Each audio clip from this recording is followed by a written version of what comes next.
Donc on rejoint Dominique Bertheil qui est en pleine réalisation d'une case, d'un dessin. Et je peux dire plein de bêtises sur lui puisqu'il n'a pas de micro, donc je peux lui inventer une biographie totalement fictive.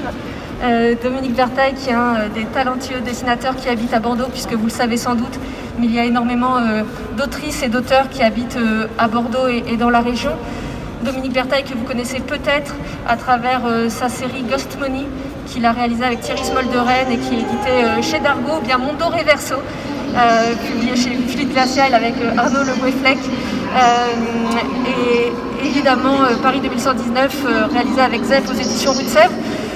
Dominique qui travaille actuellement sur la biographie d'une grande résistance, Madeleine Riffaut, qui a aujourd'hui, je ne veux pas dire de bêtises, mais il me semble 97 ans, ou en tout cas une année de plus ou une année de moins, mais dans ces eaux-là. Madeleine Riffaut qui est donc encore vivante et qui donc, travaille sur l'album, en tout cas, a des échanges réguliers avec Dominique Bertheil et Jean-David Morvan, qui est le scénariste de cet album.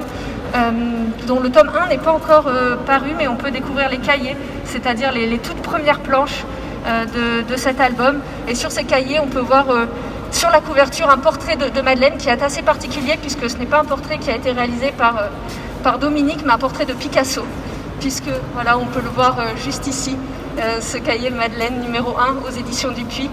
Et donc une aventure qu'on a hâte de suivre.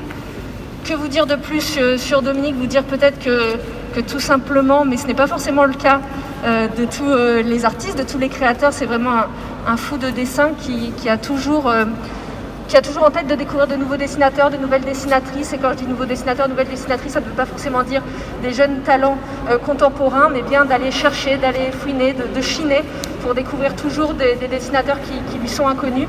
Et à ce titre-là, je vous encourage vivement à suivre donc Dominique Bertheil sur les réseaux sociaux, puisque sur son profil Instagram ou sur sa page Facebook, Dominique partage énormément de dessins.